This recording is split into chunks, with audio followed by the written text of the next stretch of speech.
Today on Fresno State Focus, a retired professional soccer player visited the Central Valley. Also, find out if something is being done to help with parking at Doghouse Grill.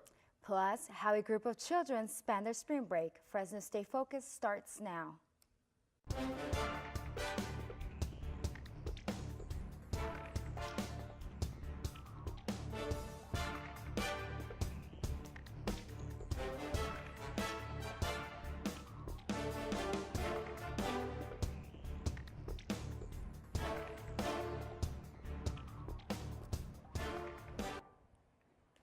Hello and welcome to Fresno State Focus. I'm Macias.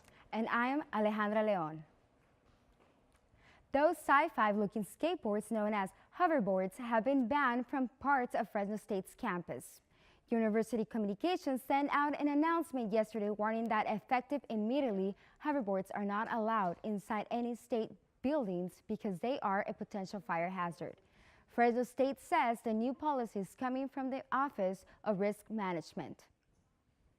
They're supposedly a fire hazard, and I don't see why. I mean, I know they're saying it's because they could spontaneously explode, but I highly doubt that would happen with anybody actually using it responsibly. 2 weeks ago, the U.S. International Trade Commission banned all hoverboards imports into the U.S., not for safety reasons, but because there is an infringement ordered against all devices that violate Safeway's intellectual property. Cesar Chavez Day is tomorrow, but here on campus, the celebration is already underway. This year is the 20th anniversary of the unveiling of the Chavez Monument in Fresno State's Peace Garden. That's where the celebration was held this afternoon. University clubs set up booths in support of the event and handed out Mexican sweetbread and ice cream.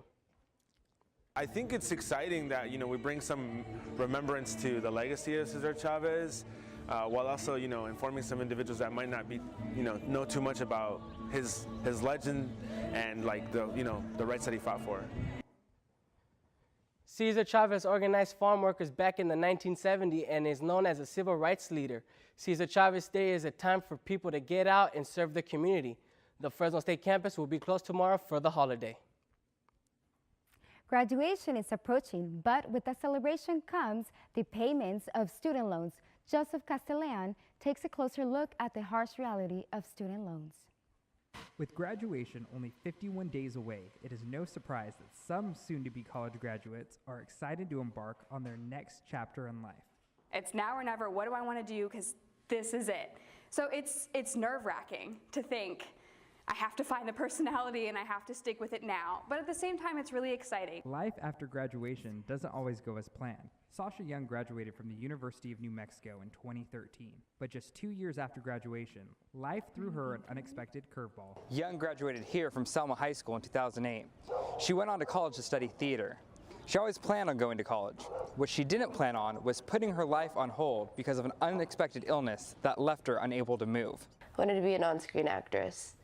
I wanted to study the art and to understand where each character could come from. And that's how I figured I would do it, through school first. Young was diagnosed with Guillain-Barré syndrome. Guillain-Barré syndrome is an autoimmune disorder that attacks part of your nervous system. Some side effects of this disease is weakening of the arms and legs. A person is often left unable to walk or use their limbs. Because of this, Young is unable to act, and she finds comfort in watching films. Young's illness has left her unable to work, which also means she hasn't been able to pay back her loans. She gets reminded daily from debt collectors the cost of earning a higher education. According to the Federal Reserve and the Department of Education, student debt has nearly doubled in the last decade. We asked Fresno State's financial aid department for a few tips students could follow to cut down their student loans. Honestly, anything helps. If you're able to pay back even just a little bit of it while you are in school, that's just a little bit that you won't have to pay back once you do graduate. Loans might be the only way for some students to go to college. Young doesn't regret her decision in choosing to go to school. She wouldn't trade her education for anything. She knows she may never be able to pay back her student loans, but she remains optimistic about her future, while still cherishing her memories of what seems like a different life. For Fresno State Focus, I'm Joseph Castellan. California farmers are preparing for their latest harvesting season with some help from the El Nino. Workers at Live Oak Farms in La Grande are in the process of planting peppers for this year's harvest. The most recent El Nino storm cell produced so much rain earlier this month that the farmland has been able to keep its sprinklers off for 3 weeks. In a state that is in the middle of its fifth year of severe drought, any rainfall is good rainfall. But Live Oak farm sale producer Scott Vaughn says California farmers still need to conserve as much water as possible. I think everybody realized last year that the drought happened over 4 or 5 years, and even a wet El Nino year wasn't going to be enough to get everybody out of it. 80% of water usage in California is associated with agriculture, and farmers have been forced to reduce their water usage by as much as 25%. For tips on how you and others can help conserve water, search Save Our Water on Facebook, Twitter, and Instagram, or visit saveourwater.com. The Valley Animal Center hosted Critter Camp over spring break. Let's go to Nikol Orciari for that and more in entertainment news. Thanks, Alejandra. Spring break was definitely a time to relax for many students, but for a group of children, it was a different experience. The Valley Animal Center in Fresno hosts its second spring break critter camp with great success. 7-year-old Talia Downan was one of the many children who attended the 3-day critter spring break camp at the Valley Animal Center in Fresno. She enjoyed spending her spring break learning about animals and how to take care of them. I really did enjoy walking the dogs and seeing the kitties and playing with them, and it was very fun. Besides the direct interaction with the dogs and cats from the shelter, the kids were also able to listen to guest speakers and get involved in hands-on activities such as how to clean an animal affected by an oil spill contamination. But one of the main key points of this camp was teaching the children about the importance of the conservation of the habitat. If you destroy their habitat, it can change everything from the little bit of something, a little problem can cause a big difference. The coordinator of the Valley Animal Center, Shannon Escobedo, has been working for the institution for 5 years and says the community's response to these camps has been very positive. So far, we've had a wonderful response from the community. It's been growing steadily every camp that we've done. We've always had a lot of people coming back to our camps, which I think speaks volumes for our programs here. Critter Camp volunteer and Fresno State student Yesenia Magana Rocha says the camp is a fun and educational opportunity for children to learn about animals and get takeaways for the future. It's something they could take into their adult lives if they get really into. You know, now's the time to capture them, to get their attention and everything. 5 one-week-long critter summer camps have been scheduled for this upcoming summer. For more information about sign-up dates and prices, contact the Valley Animal Center. And Justin Bieber performed in front of thousands of people this past weekend at the Save-Mart Center. The Canadian singer performed to a sold-out crowd for over an hour and 15 minutes, some of his biggest hits from his new album, Purpose, but also included the classics like Baby, Boyfriend, and As Long As You Love Me. The audience enjoyed an amazing artistic pop show combined with different lightings on the dynamic stage. After the concert, Bieber was seen enjoying himself on a local Old Town Clovis bar before heading to his next concert in San Diego. The singer will be heading to Arizona, Utah, and Colorado in the next couple days. Former Paraguayan soccer player Salvador Cabañas visited the Central Valley this past weekend for a community event. Cabañas visited the city of Dinuba on Friday for a round of questions event with the community at the Dinuba High School auditorium. On Saturday, he had an interactive day signing autographs, taking pictures, and kicking the ball with the fans. The event gathered more than 100 people who all share the same passion for soccer. America Football Club fan Crystal Vasquez attended the event and was excited to meet one of the biggest Latin American legends of soccer. I thought he was a nice, humble person. I liked how I got the chance to see him answer questions that we wanted to know about him. Cabañas talked about his beginnings, his career playing for the Paraguay's national team, Mexican Team America, and the incident that put an end to his soccer career. Part of the funds collected during the event were donated to the Dinuba High School soccer program. And that's it for entertainment news. Now back to Alex and Alejandra. dancing, it's not only fun, but it's another way to exercise. Joining us today is Deborah McCoy, and she's going to talk to us about her dance studio. Hi, thank you for joining us here. Thank you. Can you share with us a little bit about your dance studio and how it began? My dance studio is McCoy Hip Hop, and it began by myself, being a performer. And I had so much fun as a young person performing. I thought I would spread it around the community and teach kids how to perform. And it was a blast, and it was very effective on building the confidence and self-esteem of the kids.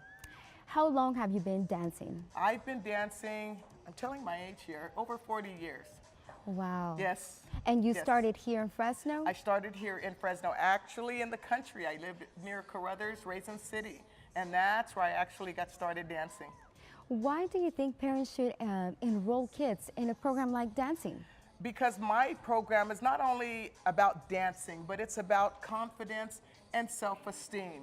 Giving them the confidence to get on a stage or to perform in front of people is it's something that is, I think every kid should have that opportunity, because they'll know that they're more confident than they ever thought. And if they don't have the confidence, that confidence can be built by having the opportunity to be on stage and performing.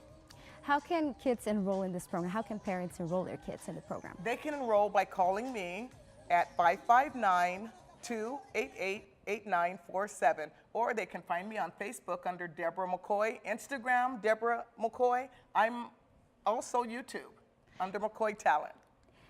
Anything that you want to add to say to parents so they can enroll, they can just keep their kids exercising and just motivated? Yes. When I was a young girl and I was with my father, he would always tell me and my brothers, my siblings, I don't want you to sit around the house. I want you to stay busy. I want you to do things. We had no money. We were very poor, but my dad would make us find things to do. We would dance on our front porch. So I think all kids should stay busy. They should stay active. This has kept me very healthy, a good heart rate, low blood pressure. So if it's good for me, it will be good for any child. Thank you so much. Thank you. We've been talking to dance instructor Deborah McCoy. Coming up on Fresno State Focus, more than 700 cats under one roof. Also, Naomi Jimenez from Bulldogs in the Kitchen is back to cook us another delicious recipe. Plus, find out how making peanut butter and jelly sandwiches is teaching kids an important lesson. All that when we come back. This is our Fresno State, forming relationships and learning experiences that last a lifetime, making friends who are like family, learning from professors who treat us like family, and earning a degree to make a better future for our family. Engaging our alumni generation by generation by generation. This is our Fresno State. Welcome to the family. Success. At Fresno State, it's no secret. It's discovering new ways to change our world. It's creating opportunities as diverse as our community itself.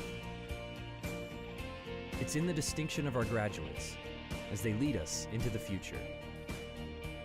Success is no secret at Fresno State. It's our mission.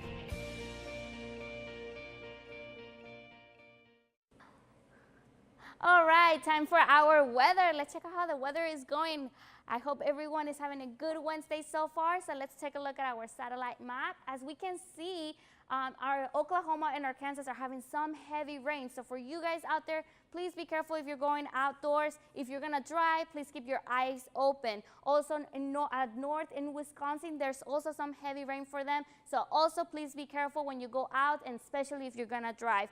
But now let's look at the west coast here in the valley. We're having some cumulus clouds over the mountain areas, especially and mainly over the Sierra Vista, Tulare, and Kern counties. So we have that activity going on, and also we have a possibility of some light showers, and that's because we have this system coming from the northeast that it's making its way to southern California.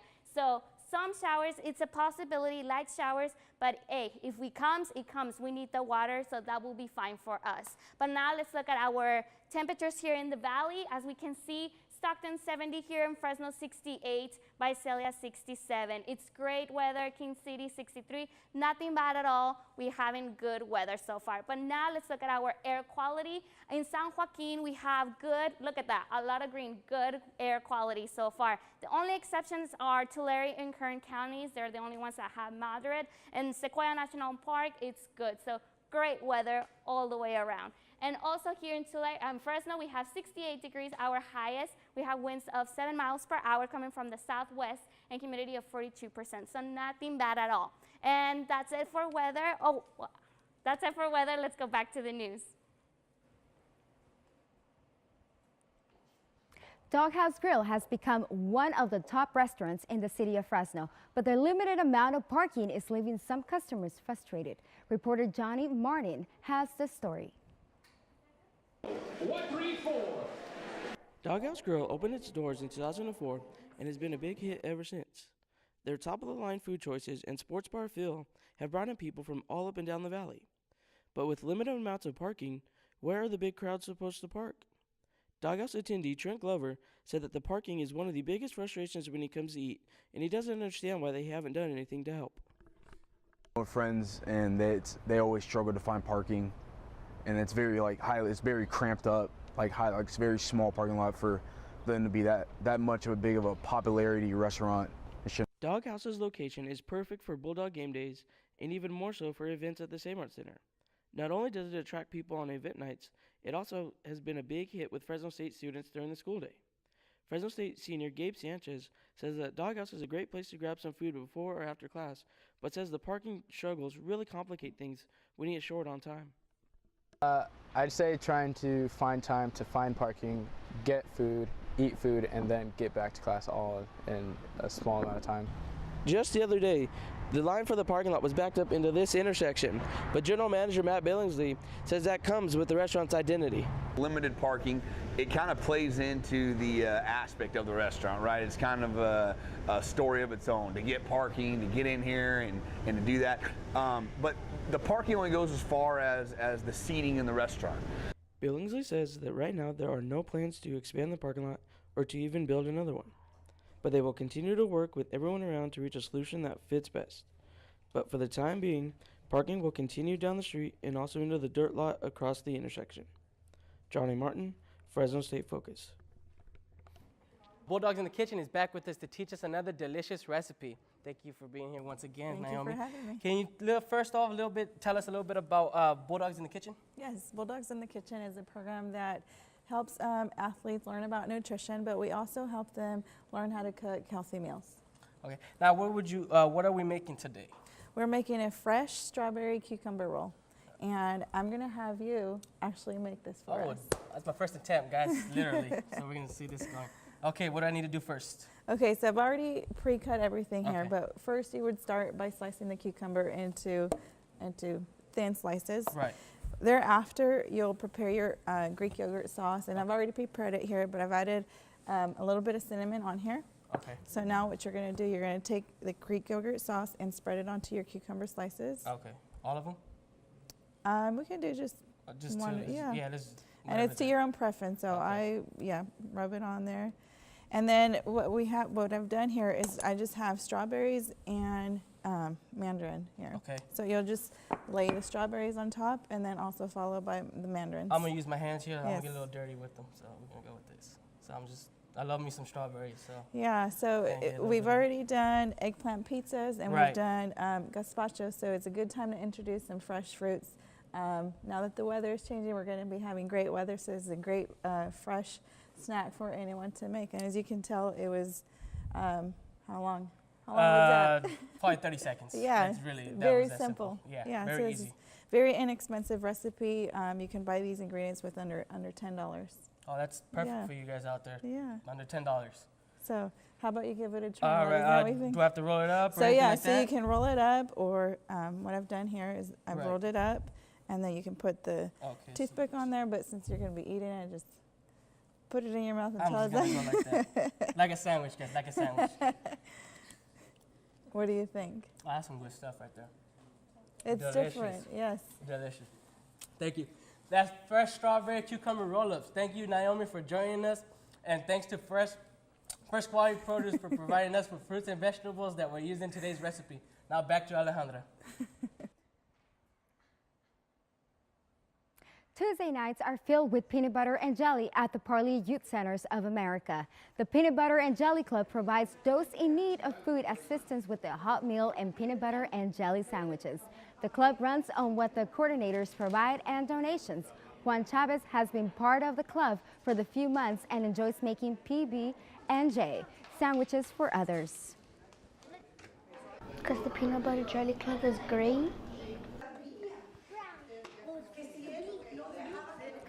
The club serves an opportunity for children to learn the value of helping others. They meet Tuesdays at 7 p.m. at the Parley Youth Centers of America. For more information on the club or to donate food or clothing, visit youthcentersofamerica.org.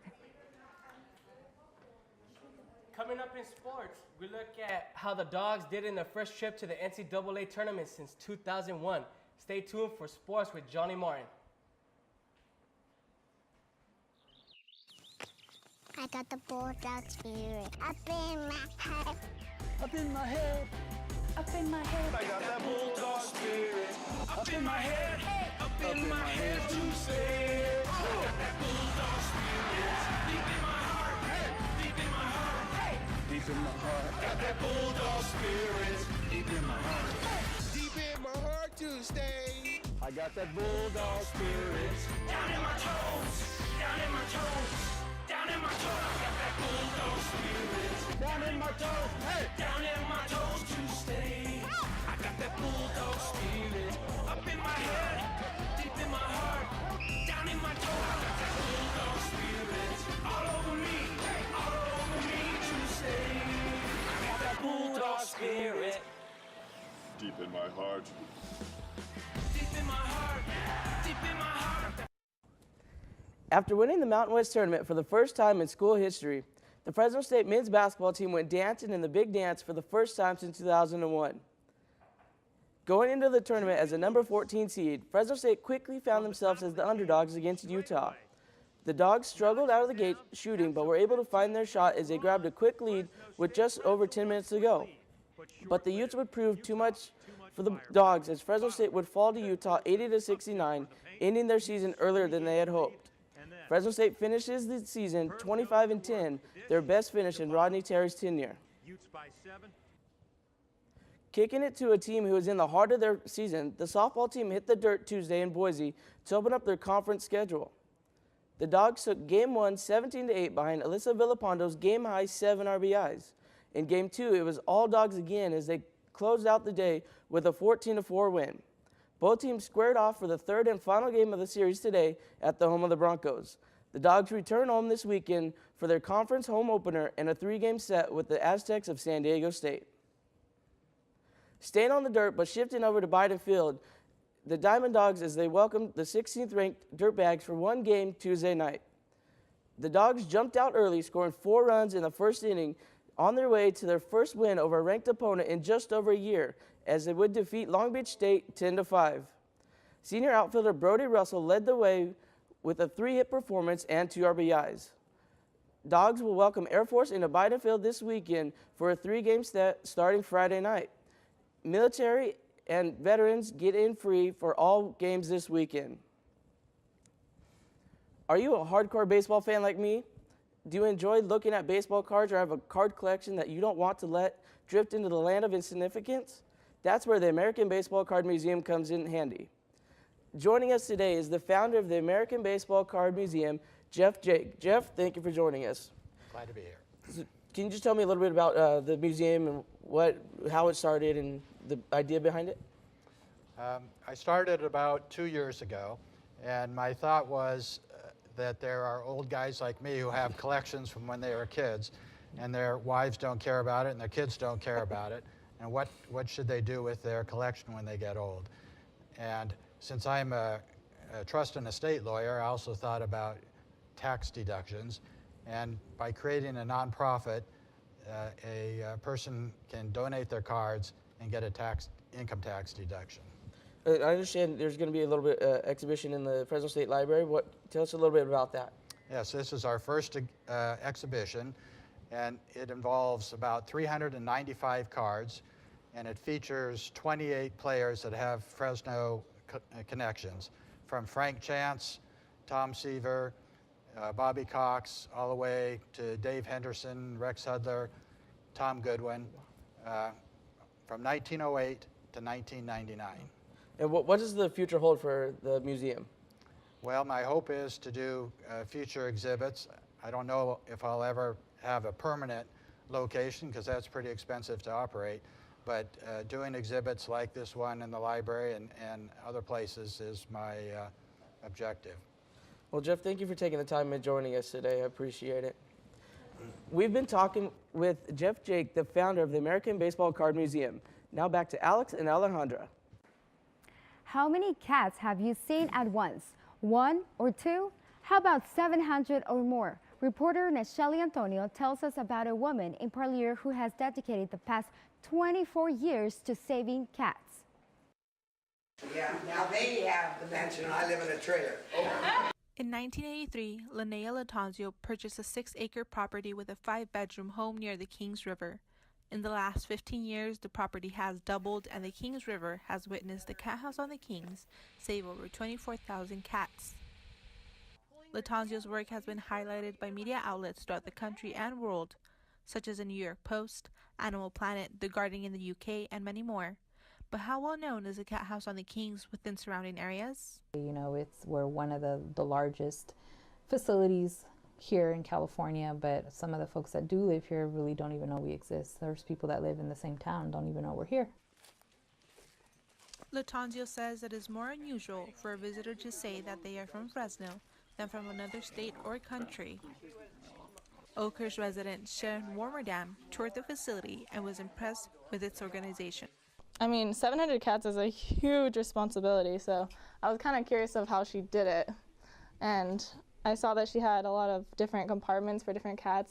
The Cat House on the Kings is the largest no-kill, no-cage sanctuary and adoption center in the United States. An estimate of 800 cats live at the Cat House on the Kings, along with some dogs and peacocks. They all receive proper care and treatment, but what's most important is that they all roam freely. The animals are free to settle anywhere. Some take up the offer and claim Latanzio's 5-bedroom house as their home. Therefore, she has relocated to a mobile home. In a past life, I had to have been incarcerated because I cannot stand to see an animal behind bars or in a cage. I can't stand it. Latanzio has no plans to stop her work with the Cat House on the Kings. As long as I'm, ambulatory, I'm going to keep doing it. Well, that's all I know. This is all I know. Her goal is to make the animals feel as they would if they had a home of their own, and hopes others learn that having a pet is a life commitment. Nashelly Antonio, Fresno State Focus. Next time on Fresno State Focus, learn about the WISES initiative and how it's helping unrepresented minorities graduate from college. Plus, find out how a former Roosevelt High School student is giving back to the community. Also, find out why Wimpy's restaurant in Tulare is timeless. From the team of Fresno State Focus, thank you for watching. We'll see you next week.